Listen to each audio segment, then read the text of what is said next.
On se retrouve pour cette seconde vidéo traitant des équilibres acide-base en solution aqueuse. Alors, dans la vidéo précédente, nous avons rappelé ce que c'était qu'un acide, rappelé ce que c'est que la force d'un acide éventuellement d'une base, puis nous avons évoqué les couples de l'eau.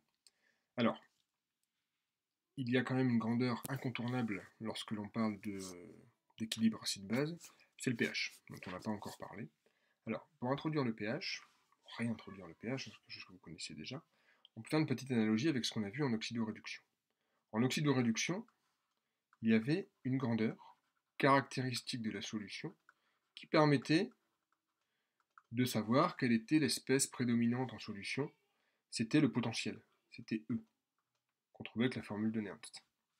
Eh bien, pour les équilibres acide-base, cette grandeur qui est caractéristique de la solution mais qui permet d'étudier la prédominance des espèces acido-basiques, c'est le pH. Alors comment on définit le pH? Il est défini comme moins log de la concentration de la solution en H3O+. Alors j'insiste bien sur un point. Le pH, c'est une caractéristique de la solution. C'est pas une caractéristique d'un couple acide-base. Tout comme le potentiel, c'est une caractéristique de la solution. Certes, on calcule le potentiel à partir de la formule de Nernst, qui, elle, utilisait le potentiel standard qui caractérisait un couple oxydoréduction. De la même façon, on va calculer le pH à partir du pK d'un couple acide-base. Néanmoins, on voit bien par cette définition que c'est une caractéristique de la solution. Si j'ai plusieurs couples acide-base en solution, je n'ai qu'un seul pH. De la même façon que si j'ai plusieurs couples oxydant-réducteurs dans une solution, il n'y a toujours qu'un seul potentiel électrique à cette solution. Que ce soit bien clair. Alors, si je regarde bien cette formule, le log, c'est une fonction croissante, donc moins log, c'est une fonction strictement décroissante, ce qui veut dire que plus la concentration H3O+, dans une solution est élevée, plus le pH est faible. Donc, une solution avec un pH faible, on va parler de solution basique. Je viens de dire une grosse bêtise. Solution avec un pH faible, solution acide, pardon. Solution avec un pH élevé, ça va être une solution basique. Alors qu'est-ce que ça veut dire pH faible, pH élevé? Nos limites sont toujours les mêmes en fait. En solution aqueuse, pH, il va appartenir à 0,14. Donc près de 14, c'est basique, près de 0, c'est acide, et autour de la moyenne, c'est-à-dire 7, on dit que la solution est neutre.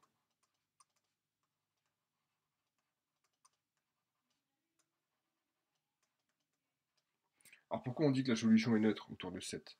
C'est pas seulement parce qu'on est au milieu de l'intervalle, c'est parce que si le pH vaut 7, eh bien j'ai H3O+, qui vaut à peu près 10-7 mol par litre.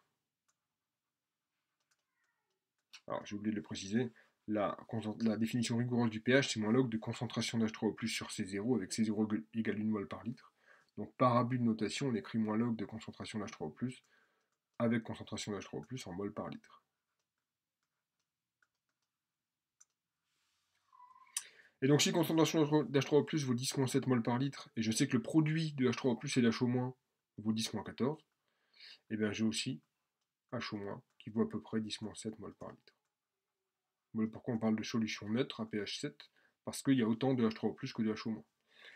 Évidemment, puisque ce produit doit valoir 10-14, plus j'ai d'H3O+, moins j'ai de HO-, plus j'ai de HO-, moins j'ai d'H3O+. Donc on peut retenir que pour les solutions acides, on a beaucoup d'H3O+, très peu d'HO-. Pour les solutions basiques, on a au contraire beaucoup de HO-, très peu d'H3O+. D'ailleurs, quand on dissout par exemple une base forte en solution, comme la soude, eh bien qu'est-ce qu'elle libère? Elle libère des HO-. Ce qui va tendre donc à augmenter fortement la concentration en HO- et à diminuer la concentration en H3O+. Voilà pour la définition du pH. Maintenant, revenons à un couple acide-base tel que nous l'avons défini, un couple standard, donc c'est-à-dire AH, A-, tel que donc l'équation de réaction avec l'eau s'écrit AH plus H2O donne A- plus H3O+. Nous avons écrit le Ka en prenant simplement la loi d'action de masse. C'était concentration de A- à l'équilibre, fois concentration d'H3O+, à l'équilibre, sur concentration de AH, à l'équilibre. On va appliquer l'opérateur moins log à tout ça. Donc, moins log, ça revient à écrire P. Donc ça va nous donner pKa égale moins log de H3O plus pH, moins log de tout le reste, puisque log de A fois B, c'est log de A plus log de B. Donc moins log de concentration de A moins sur concentration de AH. Tout ça à l'équilibre, évidemment. Je passe le log de l'autre côté pour arriver à une relation qui finalement est un petit peu semblable à la formule de Nernst, puisque j'obtiens pH, qui était l'équivalent, on l'a dit, pour la réaction acide-base du potentiel, égale pKa, donc une constante caractéristique du couple, tout comme l'était E0 en oxydoréduction. Donc l'analogie, on peut la pousser un petit peu. Si E était l'analogue de pH, E0, j'ai pris une bêtise, j'ai mis un vecteur, je ne sais pas pourquoi, et l'analogue de pKa. Plus log de concentration de la base sur concentration de l'acide. Et à nouveau, on peut pousser un petit peu l'analogie. Un oxydant, qu'est-ce que c'était? C'est une espèce qui pouvait capter des électrons. Un réducteur, c'était une espèce qui pouvait céder des électrons. Et bien là, une base A-, c'est une espèce qui peut capter des protons H+, donc elle est au numérateur, tout comme était l'oxydant au numérateur dans la formule de Nernst. L'acide, une espèce qui peut céder un proton, est au dénominateur, tout comme l'était le réducteur dans la formule de Nernst. Donc cette formule-là, très importante dans l'étude des équilibres acide-base, est tout à fait analogue à la formule de Nernst en oxydoréduction. Et donc, de la même façon qu'avec la formule de Nernst, on avait tracé un diagramme de prédominance, on peut aussi tracer un diagramme de prédominance ici. Alors, c'est même un petit peu plus simple, puisque je n'ai pas éventuellement une concentration d'H+ à gérer dans le log, tout comme j'avais en oxydoréduction, par exemple, dans le couple MnO4-, Mn2+.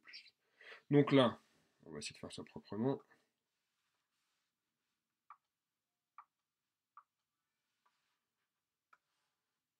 On va tracer un petit diagramme de prédominance.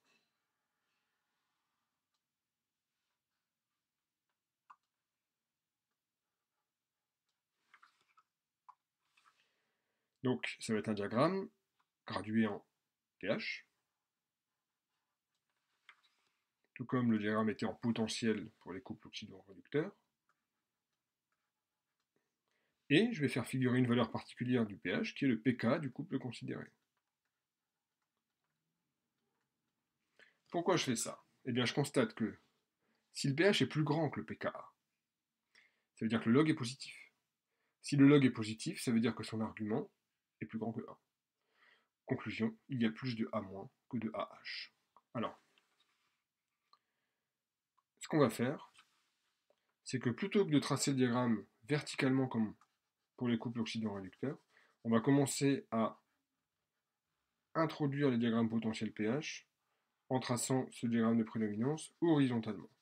Puisqu'en fait, quand on va réétudier les diagrammes potentiels pH, eh bien, ce sera un diagramme dans lequel il y aura en ordonnée le potentiel et en abscisse le pH. Donc autant commencer à prendre les bonnes habitudes. On y va.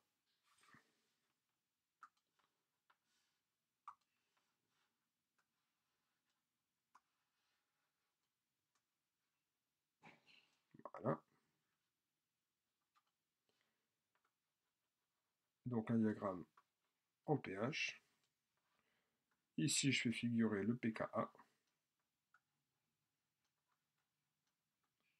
Et donc on a dit, si le pH est plus grand que le pKa, c'est le domaine de prédominance de la base.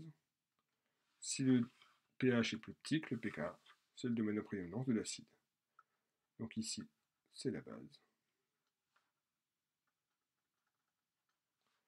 Ici, c'est l'acide.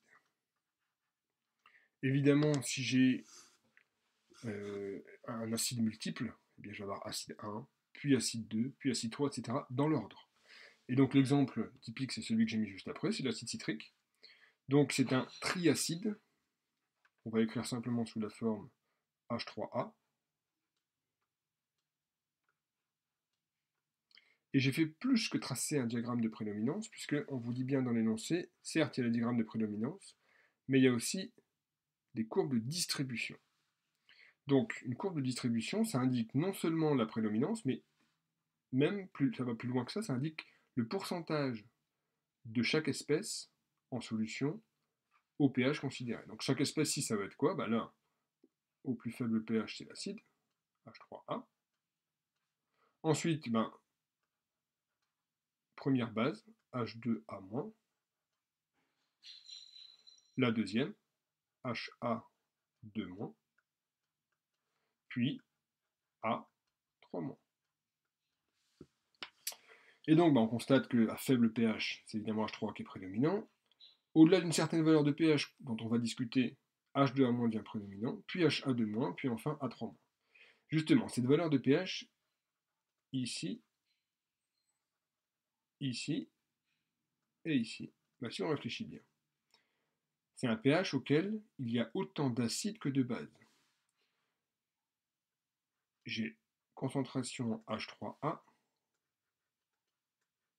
égale concentration en H2A-.